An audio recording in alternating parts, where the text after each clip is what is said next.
So thanks everyone so much for coming along. My name's Anisa. I'm from the new Degrowth Network Australia, and I'm going to be facilitating this session. I'm just going to share my screen. So welcome to our second session of Degrowth Week.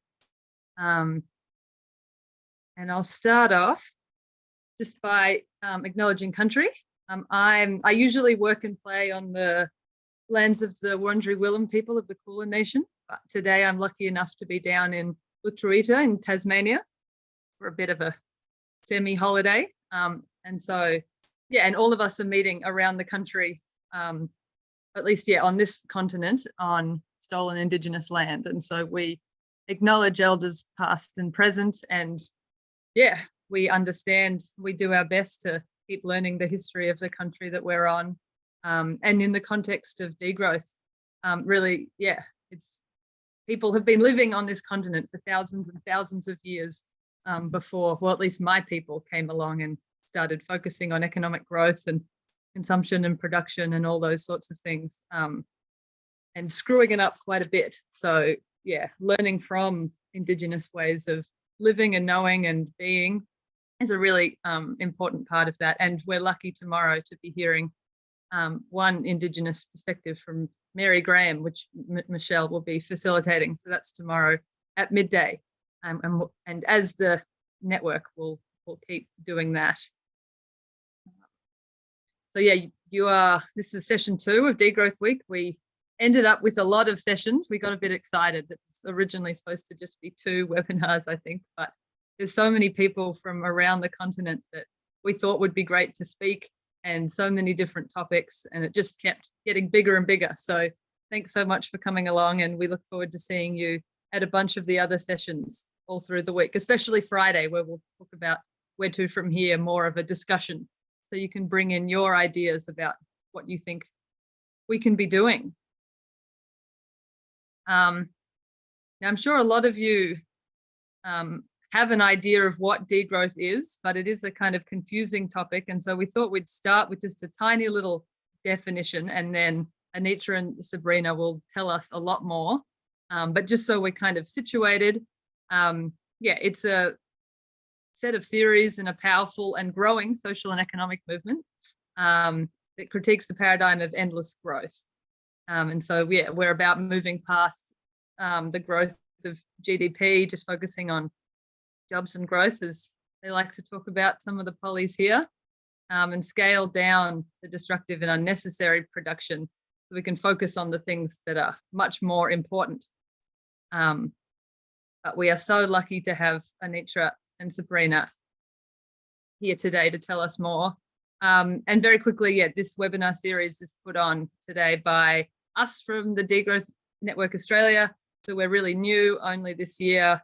We're slowly growing. We're making it what we want it to be. So if that interests you, let us know. And we're partnering with NENA, the New Economy Network Australia, that's been doing great work, talking about all the different ways of doing economies for many years. So it's really great to be working together.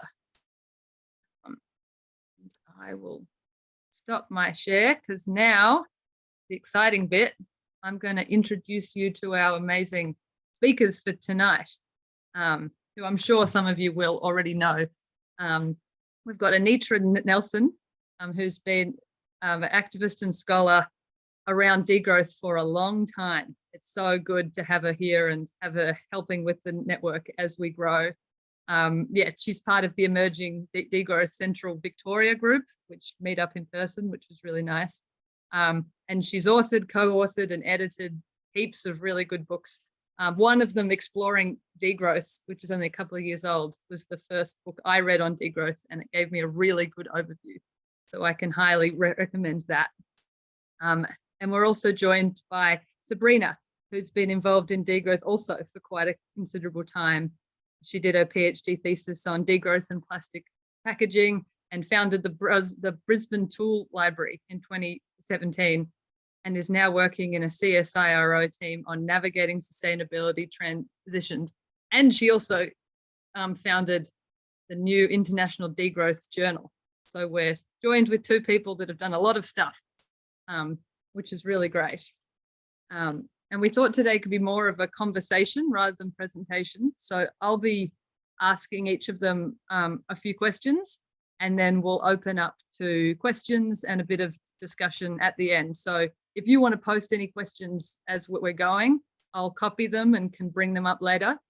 Or even better, once I've finished with my questions, then I invite anyone to come off mute and say what you're thinking and bring in a question. But the first question I'll ask to both of you two is, how did you get involved in degrowth, and how are you involved in degrowth now? Who wants to kick off? Please, Anitra, do you want, you have a... I don't mind. You go. Thank you very much. I'd just like to acknowledge that I'm mainly work, live and play on Jara country, country of the Jarawongs people, and that's in central Victoria. It covers quite a large area. And yeah, so look, I became interested in degrowth mainly through scholarly works to begin with, because that's where I was reading about it in ecological economics journals. And in 2012, I was a research fellow, a visiting scholar at the New School for Social Research in New York for a few months. And I noticed that there was a degrowth conference in Montreal, which is just a train ride away from New York City. And so I took a week off to do that conference, and it was a real eye-opener. It was just wonderful the whole way that the actual conference itself tried to express degrowth. It was the first degrowth conference of the Americas, and there were hundreds of people there. There are several universities in Montreal, and so it popped up in different universities each day of the week. And there were a range of speakers and workshops, from university lecturers through to researchers to practical activists. And their food was local food, Indigenous food, food that had been dumpster dived for. It was very kind of clean, wholesome food, and not too much. So very different from the ordinary sort of academic conference that one might go to. And there I had the pleasure, because it was for 5 days, and this is one of the things about degrowth conferences, they're slow, they're long. There was plenty of time to actually make friendships with people and discuss a lot of things. And so I immediately had a network that I then continued to collaborate with in various ways. So I next went to a conference in Budapest in 2016, and one in Malmo in 2018, because I had collaborated with Francois Schneider on some housing work. And in the 2016 conference, we made a call for people to contribute chapters to a book, Housing for Degrowth. And by the time that we got round to the Malmo conference 2 years later, we actually had the book in our hands, and we were able to launch, and we had 100 books. And, it was all very exciting. Again, these collections, a mixture of more theoretical work and activist work. And so I've continued in that way since. Thanks, Anitra, for that. And thanks also for the work you and others have been doing in publishing and, legitimizing this field, in this intellectual field. How did I get into degrowth? Well, I always like to remind myself, remind the people I speak with, that in 1992, we had the first climate summit in Rio de Janeiro in Brazil. and that's the same year when I've born. So, you know, and I say that because there's still this narrative in the media, or, you know, politically speaking, that, you know, we have to tackle these social and ecological issues for future generation. And I like to pose in and say, well, wait a second, I'm already that future generation. You know, I already inherited these complex, interlinked socio-ecological crises. So I don't like to postpone always the future generation, because, you know, I often joke about I'd rather be doing other things than, you know, trying to improve society, like, you know, fighting or resisting the status quo. So since a really young age, probably I was 12 or 13, I started being active in various movements. I'm originally from Switzerland, and today I'm calling from Ngambri Ngunnawal country, so-called Canberra. And so back in Europe, I've been really active, since probably in parallel to my school activities all the time. And, you know, was trying to fight or be involved into fight that deforestation, which, you know, we had all these terrible news coming already at that point from the Amazons, that, you know, the ecosystem were being destroyed.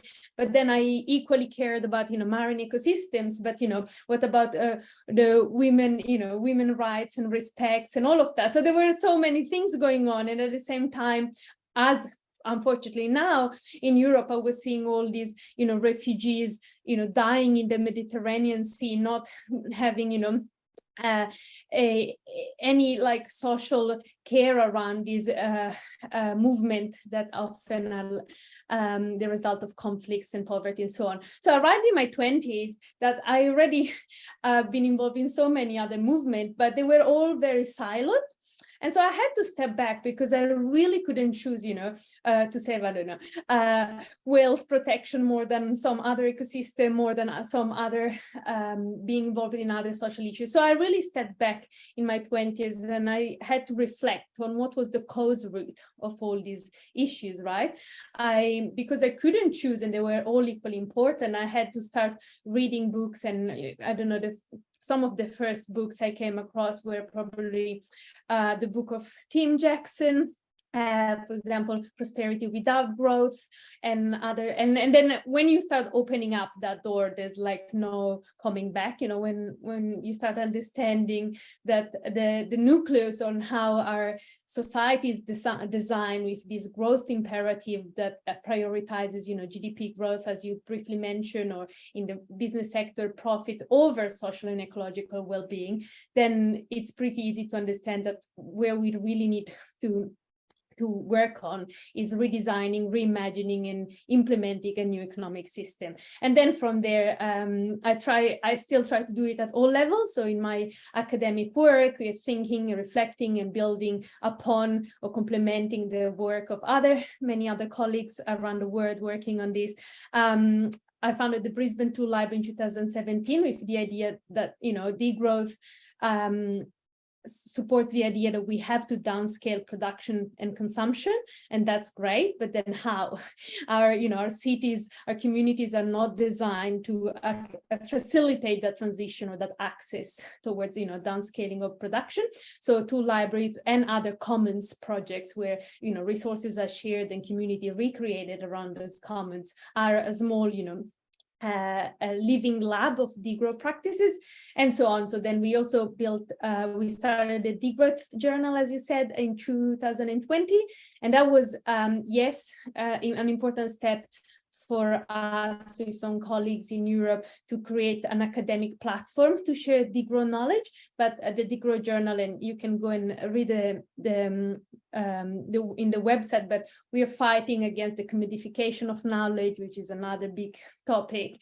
And also we're promoting slow science. So, you know, quality of research, quality of intellectual thinking, rather than this productivist way of, you know, producing academic paper as well. But that's probably enough for me. Thanks so much, both of you. It's so nice to hear the different journeys of how people get involved, and I think I saw some smiles and some different acknowledgement on different people's faces around. I'm sure there's very similar and probably some very different journeys from people in the room. My next question is about how degrowth is often misconceived and misunderstood as a term. Like often I'll say degrowth and people, oh, shock, what do you mean? You want to crash the economy? All of the typical things. And so, yeah, it's often misunderstood both as a term and as a movement. So I'm wondering if both of you could talk to that a bit. Yes. If you want me, do you want me to go ahead? Yeah. Okay. So yes, look, I think the word, the prefix D is one that people, especially in English, find difficult to get their minds around. So, but thinking of it in the context of, you know, deforestation, demilitarize, decolonialize, this is the way that we're thinking about degrowth. It's like deconstructing. It's not obliterating growth. It's actually working out which parts of the economy we actually want to grow and those ones that we want to eliminate, because there are parts of the economy that we want to eliminate.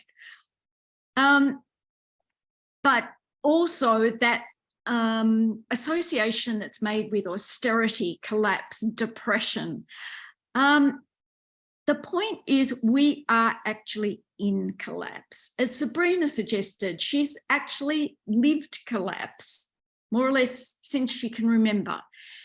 We are arguing in the degrowth movement for managed, planned, preempted collapse, actually working out how we can make something wonderful out of what is changing in our lives and actually addressing the challenges that we face. So that the two great challenges are not just ecological unsustainability, but alongside that, we have an economic system associated with growth, of which the driver is money, because it's really about money making more money. This actually introduces a lot of inequity. That's part of the dynamics of money. It's all about more and less. And therefore, what we need to be doing is managing and looking at our lives in terms of quality, not quantity. This is one of the things that's absolutely central to ideas of well-being. Sabrina.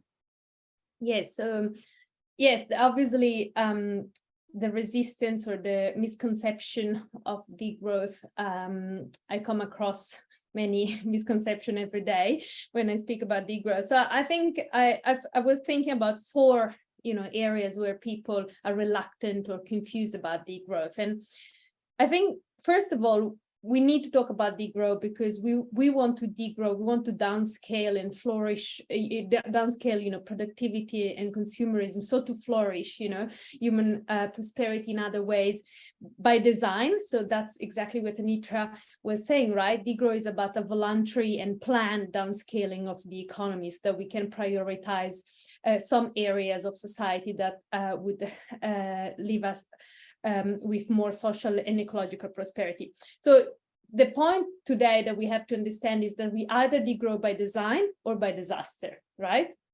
So there's no point, we know we have limits, the data are clear. We also see that trends about ecological degradation, emission continues to rise. So this, everything, like if we have some scientific honesty about the data and the context we live in, we understand that we just have 2 choices: degrow by design, and this is what the degrow movement is trying to build in a participatory way, so that we explore this uncertain and complex future, or by disaster. And by disaster means going down into austerity measures and recession, right? For example, if you look at resources like water, that nowadays water resources are still used for lots of useless consumption just to growth that GDP and profits. If we continue using water resources in this way, it might come that with more and more droughts, we will have top-down decision about water allocation or water permission. So I don't think that any country wants these kind of austerity measures. The other misconception about degrowth is that we're going to go back and live in some kind of caves, etc. And I think that there are many examples, and I talk about the tool library because it's the one I'm more familiar with, that show that it's actually all the opposite. For example, the tool libraries in general, by allowing people to share and access the tools, what they do really is that they materialize the economy, because you don't need, each of us don't need, you know, the same item, but at the same time it provides access over ownership, right? So it still has, people still have the use right, they still enjoy the same experiences of using these tools, of going camping, but by borrowing and not by buying. So that's you know, tool libraries are an example that we can dematerialize the economy without limiting the experiences. Actually, not only, but for example, in the case study of tool library, by sharing, potentially we could reduce inequalities in cities, because we are providing access to different people that probably didn't have, you know, enough resources to purchase all of these items. So this is just another example on how it's not about going back and, you know, limiting our experiences, but it's actually thinking about how we can provide more access in a more equitable way to everyone. And just the other few briefly, one is about GDP. As you said, so GDP is an index of growth. It's also an objective that many, that all nations across the world keep in mind. And sometimes there's the misconception that degrowth is about reducing GDP. Actually, no, degrowth is about using other indicators or other ways of building socio-ecological well-being, but I won't go into that. And finally, degrowth is mainly for global north countries. It's for these overgrown economies that are over-consuming their, you know, allocated resources in this planet. So often when I talk about degrowth, people go, oh, but what about global south country? How are you going to go and tell them to degrow? And you know, I always emphasize this is, you know, a problem of global north countries, and our countries in, you know, Western countries have enough imperialistic, you know, hegemony or influence in global south countries. And for once, it's up to us to take a responsibility and, you know, limit constraints our, you know, our use of resources in this planet, and change the power dynamic so that global south country can indeed develop and grow the sectors that are required to achieve and sustain a good well-being in that part of the world. So the UN as well is talking about climate apartheid, because, you know, those who have contributed the most to, you know, climate, environmental degradation are also the one with more resources to insulate themselves from the effects, right? And those who have contributed less, they're also the most affected one, and that they have less resources to adapt and mitigate the effects of climate change. So degrowth is about putting back that balance as well between global north and global south countries.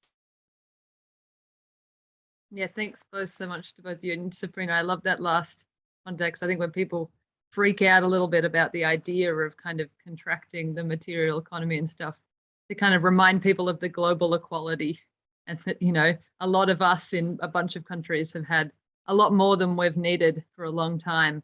And so enabled to allow room for other people to get their material needs met is really important. And one of the things that helped change my mind about the term degrowth that I learned a few months ago is that in French, and I think it's Italian, it has a much nicer meaning. There's a meaning that refers to when a river, like when a flooded river returns to back before it was flooded. That wasn't very nicely said, but it just has this ecological meaning about how, you know, we've overgrown, but, you know, just like rivers, we can come back to where we are. And in English, it really doesn't cut across. It really doesn't translate as well. I've got one last question for both of you, and then I've seen people have started putting messages, questions in the chat. So please continue that as they come to your head. My last question for both of you is, how do you see degrowth progressing around the world and in Australia right now? Yeah, well, I think just sort of following on from what Sabrina was saying, I mean, the way that we look at it in Australia, there are lots of people who are in need in Australia who are homeless. There are Indigenous peoples, you know, there are sectors that are particularly badly impacted by a system which is, as I said before, all about more and less, and about competition within the market. And so degrowth is very much, as Anisa said, about restoring a kind of balance there, so that in actual fact, all these people have access to things that enable them to live well, basically. However, as a whole, Australians on average are using resources and energy as if there were 4 Earths. So there's a massive challenge there for countries like ours to completely change the way that we live. I think that one of the most important things to consider there is how little control, because a lot of people talk about, well, you know, we're modern, we're democratic, we have freedom, but in actual fact, most of us have extremely little influence on what is produced. When we go into supermarkets, all of the goods are actually there. The market is a place that is full of goods and services that we have usually had very little or no say in production. So another aspect of degrowth is very much looking at how people can be influencing and deciding what is produced in society. And that's probably one of the biggest challenges that degrowth as a movement, both overseas and in Australia, faces today. And more particularly in global north countries, where everything that we do seems to be oriented around the market. So here in central Victoria, where we've got a small group of people who are really interested in exploring degrowth as a concept and as practices in our local area, we're thinking of setting up some workshops that talk within our community about, well, if we were to make a list of what our basic needs really are, what are they? This kind of collaborative way of approaching the problem seems to be really important, because we will be doing all of this collectively. If we're changing the world, we do it collectively. We do it holding hands. And that's there's a lot of discourse in degrowth about conviviality, and conviviality means solidarity as well as nurturing one another and caring for one another. So we would be looking not just at what we would need in terms of our very basic needs, but also collective sufficiency. In other words, in our shire, we've been thinking about, well, what would happen if we had something worse than COVID? And we had already experienced in the pandemic the breakdown of the long chains of supplies that we have, which meant that there were certain things that people didn't get or didn't get in time. How could we be collectively sufficient within our shire so that actually, if that kind of thing happened again, it wouldn't be impacting on basic needs or so much? So we're looking at those kinds of things, and this is what we're talking about when we talk about degrowth being planned and managed in terms of the collapse. There are also other things that have been done a lot overseas, and that I think will be important for our new Degrowth Network Australia to become involved in, and that is in demonstrating against airports and runways. Do we need car tunnels? You know, we're getting electric cars, and it's important to move over to renewables, but how about we cope with the cost of that by actually developing car share groups within our local neighbourhoods. These are all kind of like frightening things to do on one level, because we are still living in a world where there are lots of demands made upon us in workplaces to get to workplaces on time. But fortunately, COVID has actually meant that some of those things have loosened, and employers are now a lot more prepared to actually experiment with allowing workers to work in different ways. So I think that there are a lot of opportunities now for actually moving ahead with a solid degrowth future. Yes, and if I can add a few things to what just Anitra explained.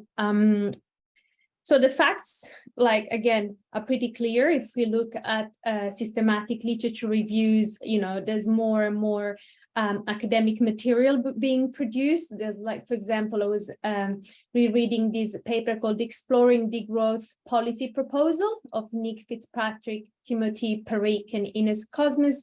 They analyzed 1,166 texts and came up summarizing down to 530 different degrowth proposals. So there's definitely an increased literature, also in a lot of mainstream academic journal and highly ranked, academic journals such as, Nature and so others. So it is being more and more recognized field of exploration. The idea is being socialized and almost, and we see it, for example, in Europe. Maybe a month ago, there was a big event at the European Union Parliament called Beyond Growth, and they had 4,000 or 5,000 people participating, from policymakers to not-for-profit organization to activists and so on. So that's, a huge, big event in the heart of the European Union. That's, and there are more and more of these events online or in person happening. So I think that the limits, maybe not the acceptance of degrowth, we are not probably there yet, but I think that the limits of growth are being more and more acknowledged. I think that in talking with some colleagues that have been involved for longer than me, we were trying to reflect and assess the status of degrowth. And I think in the last probably 15 years in particular, people have been writing and thinking and advocating for the case to even just explore this different transition pathway, right? Well, now there's more and more attention and need for exploring how to implement it, right? And again, this is, for example, in the European Union, translated in more and more grants given to research groups and university to explore the how, to come up with modeling. So it's actually not about, almost advocating for a different paradigm, but it's like, okay, let's explore how we could eventually implement it. There are many movements, as Anitra explained, that live and play and explore and try, because it's all about trying, right? Different alternatives. But there are also a lot of movement and organization that don't define themselves as degrowth. But if we look at them from, a theoretical lens, what they're doing is a post-growth degrowth work, right?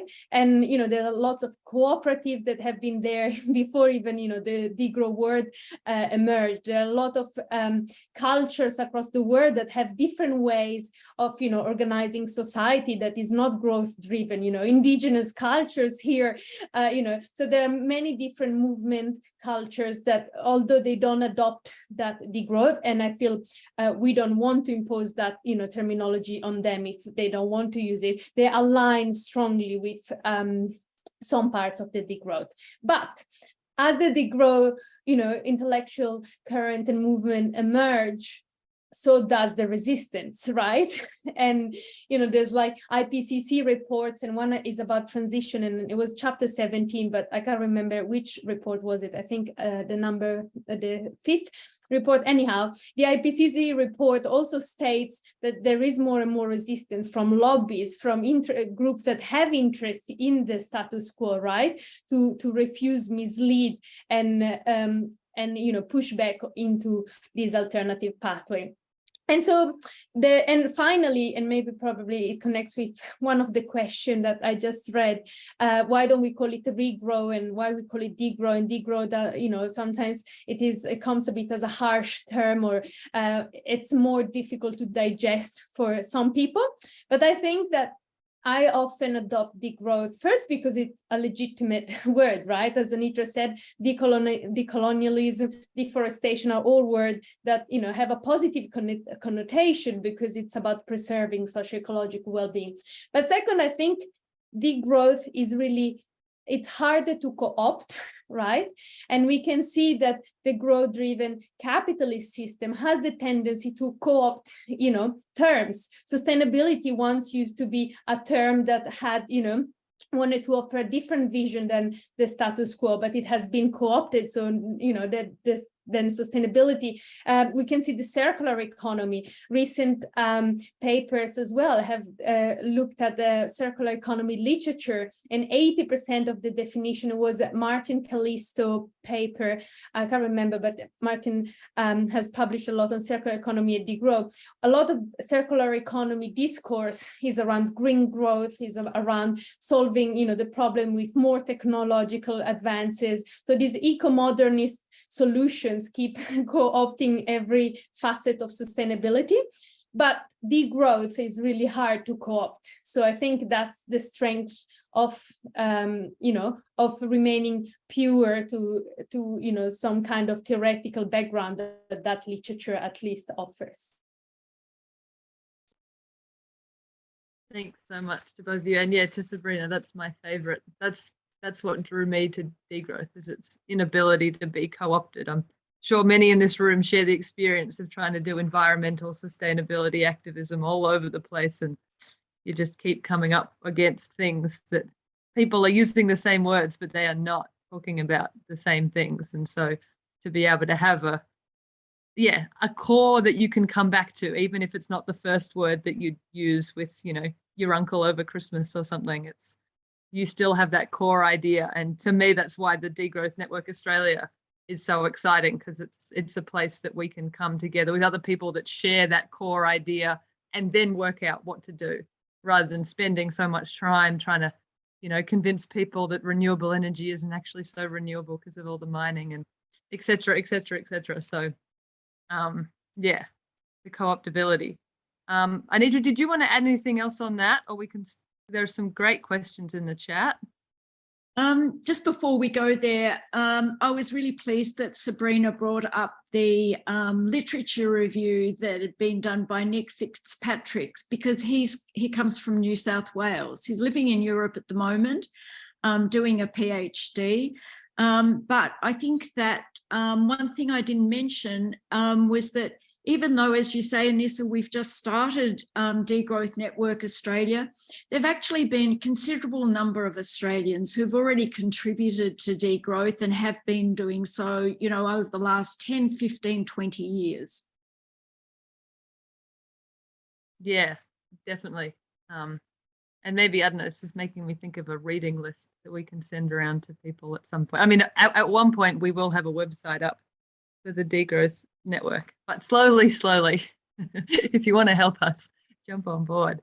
Now, so I feel like we've answered Neil's really good question, and that's one that comes up so often. So thanks, Neil, for bringing that in. Tonya, did you want to talk to your question? You've written some great stuff. Maybe you can summarize or read it out. Sure. Hey, everyone. Good idea, Anisa. Get off the chat. Can everybody hear me? Yes. Yeah, nod. Okay, great. Yeah, look, I've just sort of, one of the things I've been reading about and kind of thinking a lot about is just particularly like the Australian context of how we avoid a sort of a random degrowth caused by an unraveling of everything, sort of like, you know, sort of a partial social breakdown or a partial breakdown of supply chains and all that sort of thing, and kind of the vulnerabilities that Australia has specifically, and how we can kind of manage a degrowth process locally. And I suppose locally, I mean, Australia is such a large continent, so with many different climates and cultures. So, you know, it's going to be different. But I mean, I'm down south in Victoria, as probably quite a few of you are. I don't know, but yeah. Anyway, that's just some stuff. If anybody wants to respond to it, or Anitra, Well, I think yeah. also, Tonya, one of the great parts of your question was like any visions of the kind of top 10 essential things to do, or how to manage degrowing our society, and you know what kind of shocks are going to come first. Really good things to think about. Yeah, I guess I'm really interested in the local thing, you know, because partly because the title of this webinar was, you know, degrowth in Australia and internationally, but Australia, I don't know. Over to you, Anitra and Sabrina. I might jump in just, so I think it's an excellent question. I can't respond fully because this is exactly what we're required to understand now. What are the scenarios? What are the shocks? But that's one part. So we you know, as every complex system, we don't know any potential rebound effect, but we need to consider for that. On how do we go about it, as Anitra, and maybe she can expand, you know, that collaborative participatory approach is important. And yes, it's important to do it locally, but I'm really interested in the cross-scale analysis of it, because as much as local community have the social capital, the social interest and will to do things, sometimes there are like bigger constraints at other levels of society that impede or suffocate a movement or an organization from even, you know, starting or thriving. I'll give you an example. In cities with high gentrification, even to have access to a space to run a tool library, to run any other not-for-profit organization or so-called social enterprise is really hard, right? So as much as you can put in volunteers and, you know, and energy into it, if you can't access the land, the space to even, you know, experiment alternatives, that becomes a problem. So, you know, there's like a mix, and again, there's the papers about the mixed policies that we need just to open up other possibilities, right? For example, introducing income caps or minimum incomes could allow people to, you know, transition towards more meaningful jobs, or having some social security so that they can, you know, move into other kind of, you know, industries or sectors or businesses. But without that social security, that minimum income and income cap, and I stress the income cap a bit, because often we remain about the minimum income, people go, how do you pay for that, etc., which there's also interesting literature around that. But yeah, so, you know, that social safety net for people to experiment alternative is one thing, but how we, you know, design our cities matters. How we design our, you know, we should really pay attention at that higher level, because when countries set up budgets, when countries decide the macroeconomics directive, that then influences local possibilities. For example, industries that increase GDP, because GDP remains this, you know, focal imperative of countries, then, you know, industries that increase more GDP might receive more attention, resources, and subsidies, while those others who don't, or have mainly volunteers, you know, working for it, etc., receive less subsidies and attention, etc. So as much as acting local in your neighborhood, in your community is important, I think we always have to keep an eye also at the macro level and resist and redirect that macro level as well. Yeah, definitely. It's a great answer. Anitra, did you want to add anything onto that? Maybe I'll just hold off, because I think we've got more questions and it'd be great to get through as many as we can. We do, yes. There's some great ones. There's a quick one that came in that's talking about how there's a lot of overlap with the transition towns movement. I wondered if any of you wanted to talk to that, because I agree. I mean, I think that there's a lot of overlap, but what does distinguish degrowth is this emphasis on the market production and overproduction And yeah, so I mean, one of the really good things is that a lot of movements that are involved in ecological sustainability do have very, very kind of, you know, parallel concerns and interests and solutions to things. And this is where there's actually a lot more, there's a lot more potential for collaboration between different movements and for people not to be stuck on movements. Like I've been involved in piles of different movements over the years, and I don't mind moving around. I quite like moving around. Yeah, rather than being stuck on, you know, like I'm in this party, it's like a football team. No, we're beyond that now. We're in collapse. We all have to be holding hands, blah, blah, blah. I do really like that. And that is one thing that, yeah, for anybody who's been in transition towns or any kind of similar movements as well, we want you to come in and speak to us and kind of help us learn in the Degrowth Network. Like it's been really great to have Anitra come to present. We had Samuel Alexander, who some of you might have heard of, and Ted Trainer as well, who came and presented at some of our earlier meetings. So we are really interested to kind of learn from what's been going on.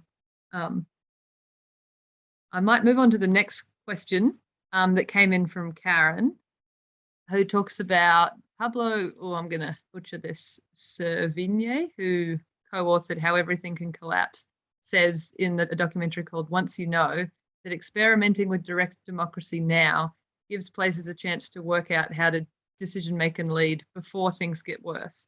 Do you think this applies to degrowth too? And if so, what initiatives do you think are the easiest to start experimenting with? I can jump on that. So as I said, I'm originally from Switzerland. I'm not taking Switzerland again as an example of a better country or not, but you know, we all learn from different experiences and, you know, the good and bad side of each country and culture and etc. And in Switzerland, we have a direct democracy. So none of you can actually name our president, and often not even the Swiss population, because it changes every year. It's a very decentralized. People vote on topics every 3-4 months.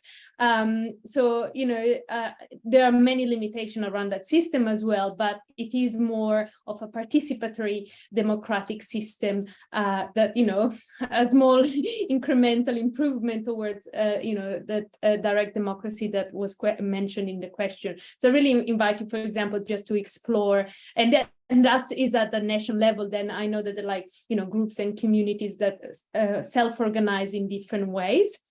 So that was just an example of a direct democratic system in a capitalist economy that could teach us something about, you know, redesigning democratic systems. Yeah, just to pick up on that, because I've spent some time and done some research on housing in Zurich, and there are a lot of housing cooperatives, and it's actually the citizens of Zurich who have actually created a target for that city to have 30% of their apartments as housing cooperatives, which means that that people have much more accessible, and in terms of the young housing cooperatives, much more sustainable housing. And it's just wonderful that it's actually not the party that's in the city councillors who are making those decisions, but people themselves. The referendums that the Swiss have, I think that they'd be astonished at how rare referendums are here and what controversies they kind of bring up. Yeah, so we've got a lot to learn from one another. And in my shire, deliberative democracy is one of those areas that we have active groups that run experiments with things and have kitchen conversations and all kinds of things like that. And maybe just a plug in, because I see a question about, do we need a political representation, maybe a political party called the Snail Party? I'm not commenting about the Australian political system, but two things. One is probably linked to this. Probably we need to rethink the democratic system in general, not just a replacement of people or parties and name of parties.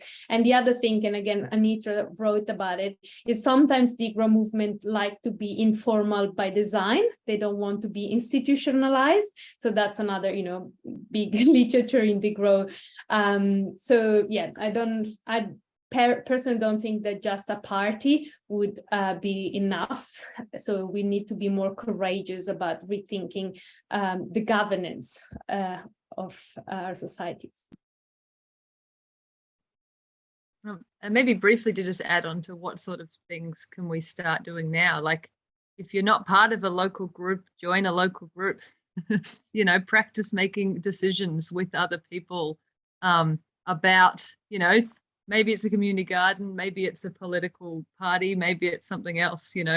I think that's, find spaces to disagree with other people and practice that respectful thing. Because I completely agree with Karen, who brought it up. Like, this is so important, this skill.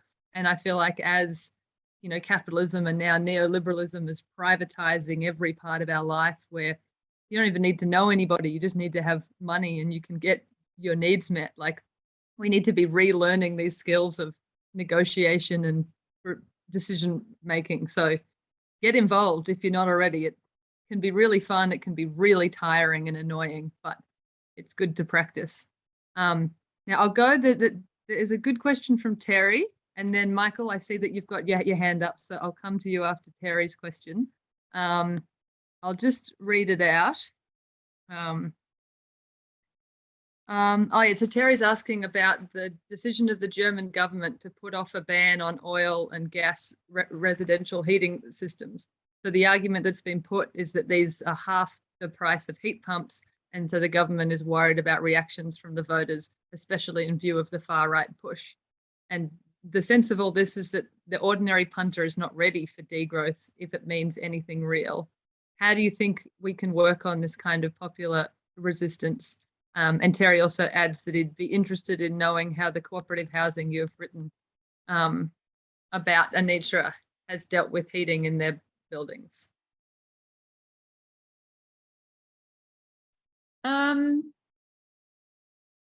Yeah, one of the interesting aspects of, for instance, if you're in Canada and in England, a lot of buildings have heating systems, and I especially noticed that when I was living in Germany. The entire building is actually heated through boilers or other kind of systems, and the temperature is set at typically around 70 degrees, and so you can actually make sure that you don't get too much extra heat, because you actually have kind of like heating systems coming through pipes, so you can turn things off and make them more comfortable for you in your particular apartment or whatever. But as an Australian, I found that that collective kind of heating, those collective heating systems, really interesting, because apparently they are much more efficient. Can I maybe just add to that, not commenting directly on the heating issue and not in the German one because I'm not familiar with, but the thing is, where do we start with big changes? Which leverage points do we have in the system, right? We saw in France with the yellow vest movement that a small proposition of increase in petrol to the working class, to those who are already, struggling to meet their basic needs and, and build up, family, household prosperity, have been, the first one to be used, in this ecological transition that the French government wanted to implement. And that led to big, reaction and social movement and resistance. So, I don't know if, tackling the working class, I'm not saying everyone at this point, we don't have the luxury really to choose, where to start. So we have to, start making changes where we can. But let's keep in mind that, the working class can't always bear the cost of this transition, right? The low middle income people in our countries are already struggling to keep up a roof or renting, even with an income, right, in this country. So the cost of the transition have to be paid in other ways. We have to find different mechanisms. There's theories about like modern monetary theories that suggest some alternative. There are other, bodies of work that point out that, again, they're like the upper class, the corporation, there's tax loopholes, tax evasion. There's so many mechanisms that we need to unravel and understand how and who gonna pay for this, because this would not be a win-win. There's a lot of mainstream sustainability transition literature that paints the transition as a win-win scenario, and we have to be honest, it can't be a win-win scenario. So the matter is who has to give up the benefits from the status quo, and how can we, however, have a plan to lead everyone with us, right? This is not about, it's just that in a new society, well, some might, decrease their welfare and well-being, and we do have billionaires. Do we need billionaires? Then, so that's, discussion that we need to have as a society. So again, I'm not sure about the heating thing, but the question is, does the working class always need to bear the cost of the transition as a first group? Yeah, really good points, Sabrina. Yeah, there is that 1%. There are people that have private jets. I keep forgetting sometimes, like, oh my God, how does that exist? Michael. Thank you. In 2000, and I chuck to you. What's your question, comments? I got 2 points rather than questions on ways to get started on all of this. In 2015, in the country of Wales in the United Kingdom, they introduced national legislation called the Future Generations Act. And so this is a national legislation that everybody in the country has to adopt. And one of the good things about it is that it helps corporations to start thinking differently about what they're actually doing. And in Australia, quite a number of churches have put out papers on climate change, and 90% of them say that you've got to look after future generations. So I think there would be a lot of widespread support to try and get a Future Generations Act legislation in Australia. That's the first point that I want to make. The second point I want to make, there's an organisation called Donut Economics Action Lab, and the initials of that are DEAL, which is DEAL, and you can look up DEAL on the internet. They put out a booklet called Creating City Portraits, and in Creating City Portraits, the idea of the booklet is you paint a social picture of what your town or your city's like now, and you paint another picture of what it would be like if we were doing these degrowth things and living ecologically, and then you work with all the community leaders in your local area, local government, church leaders, non-government organisations, to start discussing these things. And they've actually got a page in their City Portraits book that's called The Four Lenses. And this provides 4 questions that you discuss with all these local people. And the first one is, what would it mean for my town to thrive, both ecologically? What would it mean for this city to thrive within its natural habitat? What would it mean for this city to respect the well-being of people worldwide? And what would it mean for this city to respect the health of the whole planet? So these are questions that you ask all the local people in your area, the leaders and that, to start thinking about, so they can think about how they're going to do things differently. And it basically, the basic point I want to make is that it's a conversation opener for degrowth. That's all I wanted to say. Thanks, Michael. Yeah, and good on bringing in the donut economic stuff. There's definitely a lot of similarities with what they do. Anitra, Sabrina, yeah, go. Can I just add a bit? There's actually an institute in Croatia which has the degrowth. They've done a lot of work on a degrowth donut, so Kate Rayworth will be at the 9th International Degrowth Conference that will be held in Zagreb in a couple of months' time. So there's a lot of, and there are a lot of different ways in which different degrowthers have engaged with the donut, kind of applying it in aligned ways. Yeah, I think that raising about Wales is really good because I'm half Welsh, so I'm biased. But yeah, they actually had their first youth and intergenerational kind of commissioner from Wales come and speak in Canberra a couple of months ago, and she was really inspiring. Melbourne Regen have actually applied the donut to Melbourne, and that's on behalf of City of Melbourne. So I think that's, you know, really gaining a lot of traction. Yeah, and I might just add that, thanks, Michael. You know, as you were explaining the Future Generation Act and the Donut Economics Labs, and someone mentioned before the transition movement, you know, we don't lack of, you know, people motivated. We don't lack of groups starting an initiative.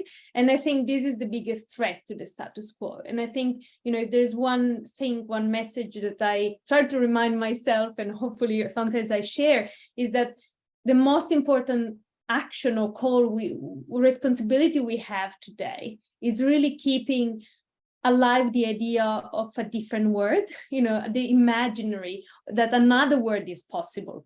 Because until that point, if we can keep continuing imagining a different word, then, you know, there's still hope for the transition. And as David Graeber wrote in Fragments of an Anarchist Anthropology, he says we need to build that imaginary counterpower, right? So these movements, yes, they might converge, they might diverge, they might disagree, and that's all healthy, you know, transition material that we need. So until, you know, if we keep alive that the different word is possible, then eventually we might, you know, at least mitigate the effects of the disastrous climate trajectory that we are in. Yeah. Thanks so much for that. Yeah, really, really good. And we have had someone from Regen Melbourne wanting to come along into our meetings, and we've been kind of every month or so we advertise their events, which is really exciting. Like, it's just so exciting, the amount of different initiatives. The one difference I did see with the donut economic stuff is they don't talk about the kind of what we're up against as much. There's a lot of really good framing on the positive, which we need.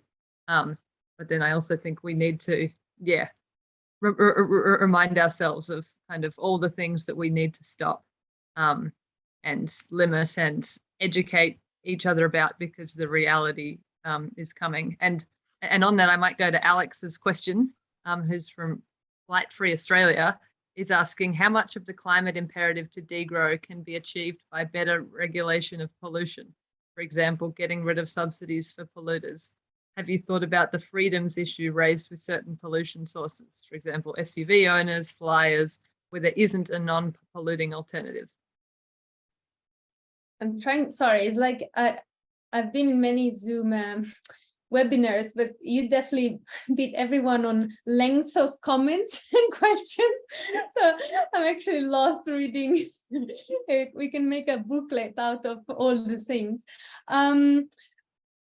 just if I grasp well, because I can't even find that question in the list, but if I grasp a little bit, I won't comment on, substituting or not a technological thing with another. I think is the purpose, of what do we need and what for. So for example, there's a lot of emphasis, and I hope I understood well the question about which kind of, vehicle do we need, but the question is, what do we need them for? How do we design our cities? And the pandemic, which came with many negative sides, especially for vulnerable people, showed us that society can be organized differently. So I think that we need to shift away from just technological debates, because we will find the technology that we need.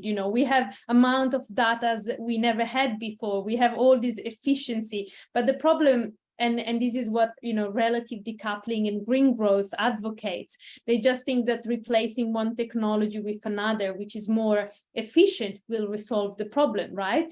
But that's not happening, because first of all, capitalism has never been against producing efficiently if they could produce more and sell more, right? So capitalism has always wanted to produce more efficiently every product, but the goal remains infinite in growth of profits and GDP. So if technological efficiency is useful, but is not enough. We really need to rethink the social organization. So I know it's a very superficial response to the question, but that question deserves an entire session just for it. Yeah, I tend to agree. Pollution is actually a massive problem, and there's a lot more people who are dying from different pollution-related problems than a lot of people imagine. When I speak to a lot of people about degrowth and that kind of back to the cave kind of ideas, people sort of say, oh, but does that mean I won't be able to go to a hospital and get a stent? And they will often go to health issues without actually understanding how much ill health is actually caused by the kind of society that we live in. That actual overconsumption is actually, impacting on people in terms of obesity, but in terms of too much pollution, in terms of dangerous jobs and so many other things. Thanks for that. Yeah, and I think this idea about what are the different ways that we help people understand the polluting things that they do, what are the different ways to kind of support or, in many ways stop people do these things, but without, causing this backlash. And that leads us well into Peter's question, which was Sorry, a bit further up. Oh, yes, please. Sorry, because you talk about people, and I think it's important to shift also the conversation that is not people polluting because they want to pollute. This is like, again, neoliberal thinking saying that you have to do your own shampoo and cycle and you choose an ethical work and do all of this. And then we have all this burden about living a sustainable lifestyle that we can't manage within the constraints of the system. And then people just give up, right? Or feel anxious, or because we can't indeed. So I think that it's the system issue again, or that community level, that meso level.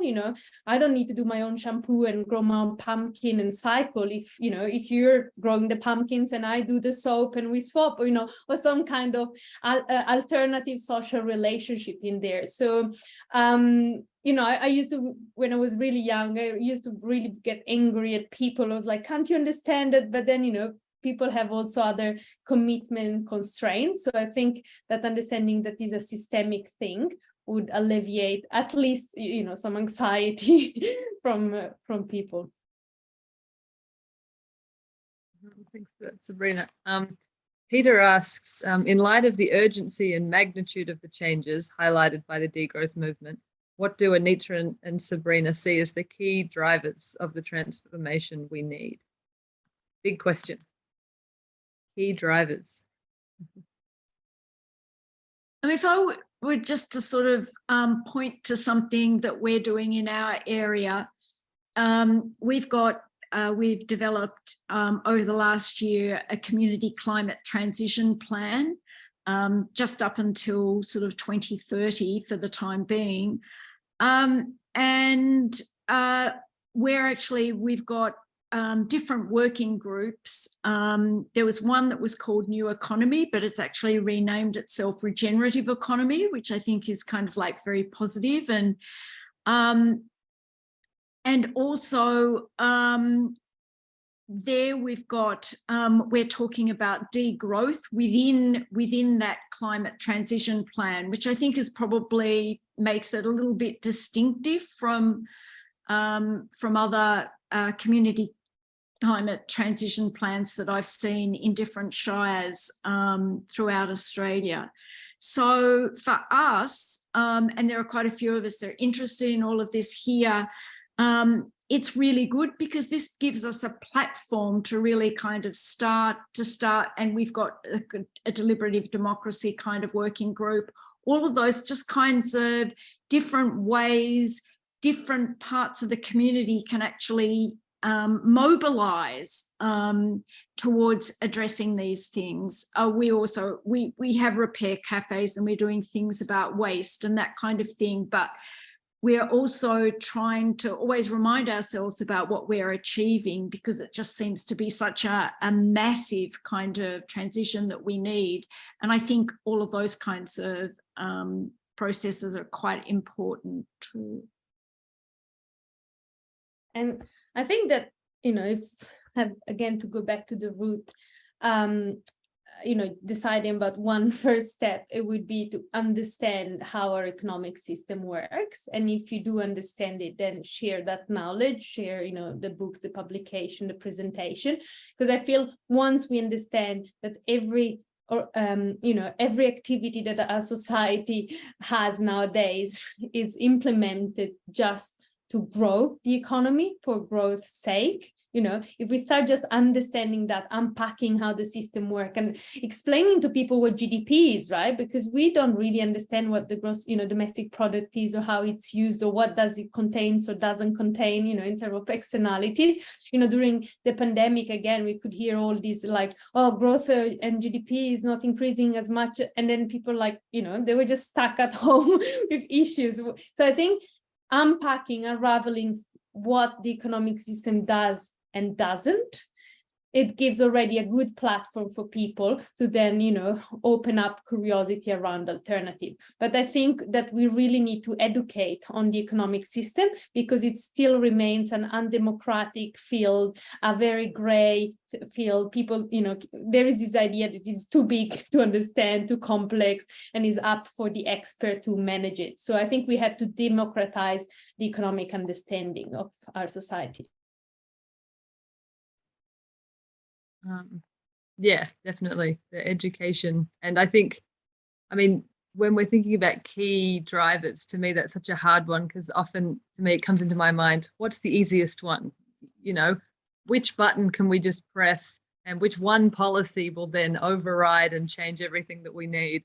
But as you kind of move around in the degrowth world, to me, the excitement is there's so many different people doing so many different things, but they're trying to combine and, disagree and debate kind of under one umbrella. And so I think it's less about what's the kind of few key things that we need to do, but what do you, all of us in this virtual room right now, what's your passion? What's your interest? What's your community?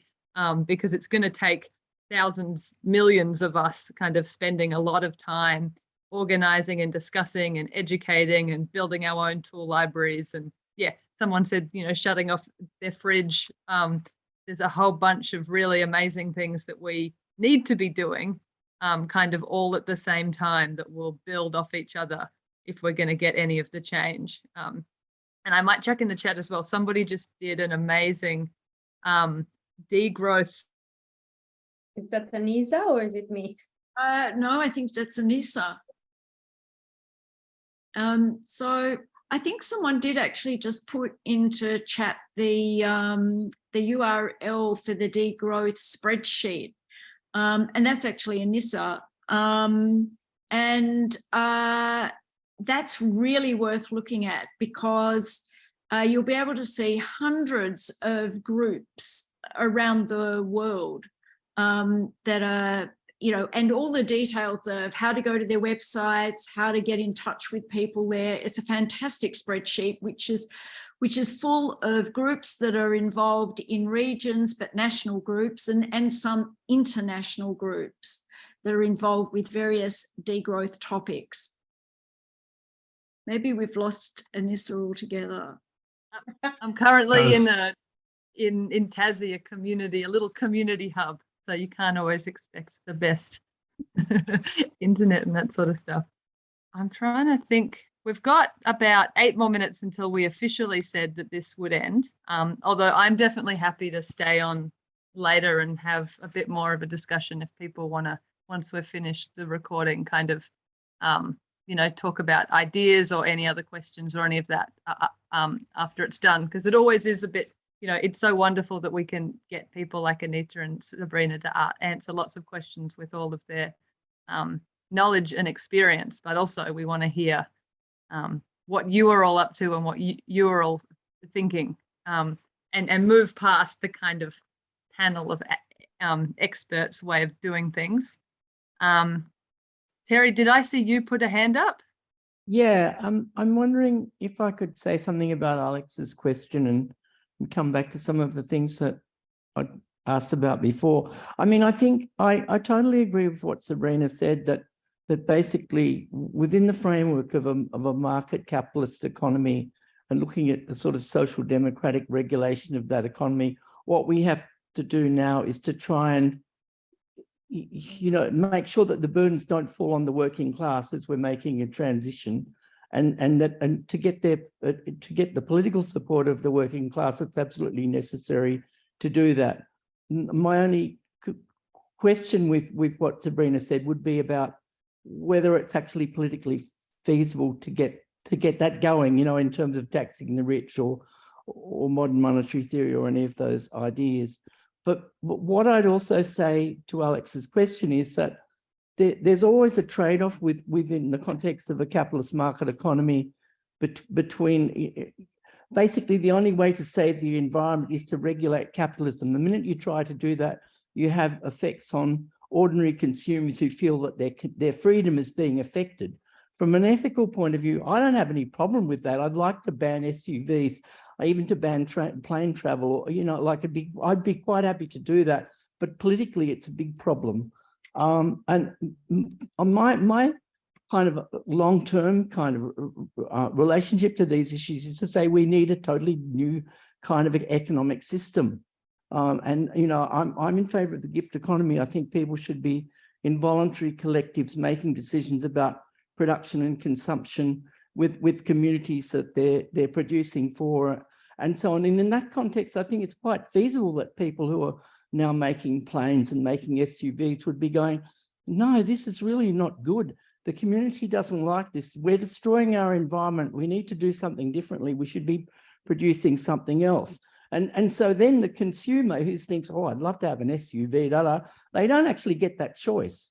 You know, so it's like, I sort of think we're stuck with a whole lot of dilemmas at the moment in the context of a capitalist market economy.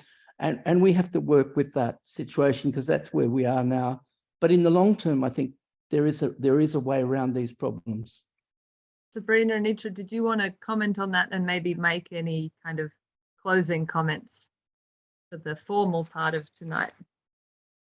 I mean, I'd just like to say that one thing that I think that besides there being decarbonisation plans that are happening all across Australia that people can intervene in and use as really appropriate places where people are discussing things and planning for a better future, and inserting, you know, all of the kind of degrowth ideas that we have and making sure that that's part of the transition.